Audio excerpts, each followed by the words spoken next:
Hello. You having a good time tonight? All right. First of all, I want to thank my wife and beautiful boys. As you can imagine, this work is hard, and I could not do what I do without their love and support. So I love bringing them on stage and having them say hello to everybody. So thank you for that.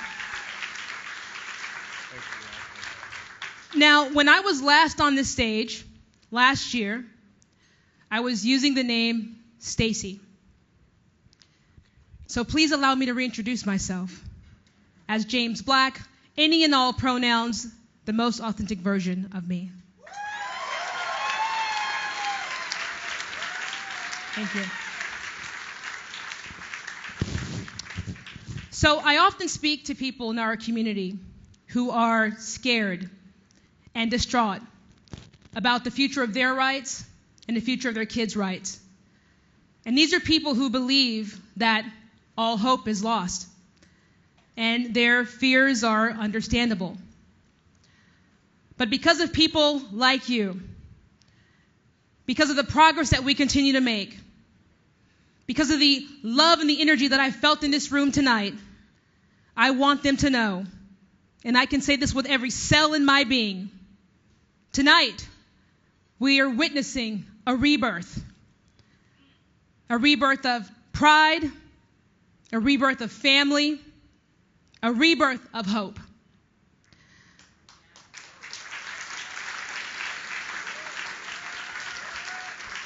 Now, I'm not talking about some momentary high that's going to fade away as soon as we all leave this room. No. When I say a rebirth of hope, I'm talking about something so powerful, so palpable, so profound, that its very presence cannot be denied. You can feel it in this room right now. I felt it tonight with every handshake, with every hug. I felt it in Provincetown during Family Week, when almost 600 queer families marched down the town with pride. I felt it when my family stood on the steps of the White House along with other queer families as we watched President Biden sign the Respect for Marriage Act. I felt it when we won the historic victory over the state of Florida, allowing our children to once again say gay in the classroom again. It's transferred from our hearts to our children's hearts as we see them off to school, raise them, teach them how to show strong and strength and how to stand up in the face of adversity. It's felt in every conversation, every interaction, every legal battle, every defiant cry for our humanity. And this hope, it is fueled by the aspirations of LGBTQ plus parents everywhere. I'm talking about the hope of David, a single gay black opera singer in Maryland with an infectious smile and a booming laugh. David shared with us that he cannot remember a time when he did not want to become a dad. And after years of persistence and struggle, he finally beat the odds and became a father. And in his own words, he became a new David. I'm talking about the hope of the Smiths, two brave moms in Louisville, Kentucky, united in their commitment to serving our nation and opening their hearts. They made a life-changing decision to adopt not one, not two, but 4 precious children. And just when you thought their capacity to love could not grow anymore, they adopted one more child. These are our families. Now, I have to remind you that there are those who oppose us. And they are crafting their vision for America, or rather what I call their nightmare for America. And it will not be an America that supports and protects our families. It will not be an America of liberty and justice for all. It will be an America of injustice, an America of inequality, an America of censorship for our families. And this is why the work of family equality is so critical for our community and our country. Family equality, we are wrapping our arms around more families than we ever have before, giving them a loving community, support, resources, and tools to strengthen their resolve and protect their families. Our policy team, they're acting as a beacon of hope, convincing legislators in multiple states to strike down harmful bills.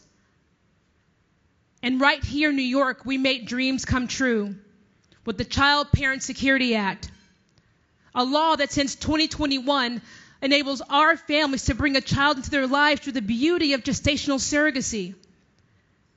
We are currently strengthening that law right now.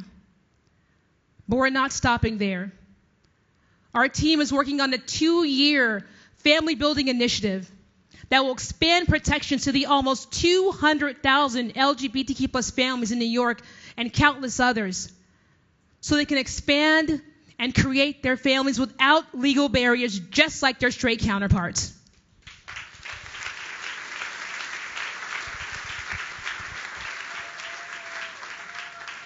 And while we are starting this work in New York, our dream is to make equality a reality for the almost 1 million LGBTQ plus families across America, one state at a time.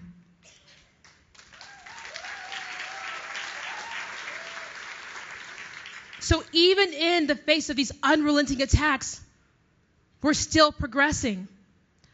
And to truly prevail, we must come together with our community, lock arms with our community and our allies, and we must do more than react. We must proactively create a collective strategy, a collective narrative, a love story about the future of LGBTQ plus equality in this country. A narrative so compelling, so irresistible, so infused with hope and belonging that it inspires conviction in every heart that it touches. A story that we can proudly recount to our children and our grandchildren about how we showed up with courage and resolve when faced with the critical juncture during our fundamental fight for our fundamental rights. And by sharing our stories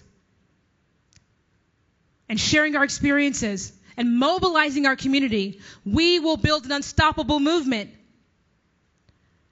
So I ask you, from the depths of my heart to the depths of yours, will you show up with unwavering conviction? Will you help us write this story chapter by chapter, page by page, as we birth a new era of hope? Okay, let's show the world what it means to be family, what it means to stand together, what it means to love without limits and fear. Because let me tell y'all, this is our time. This is our calling. This is our destiny. Family, welcome to the rebirth of hope.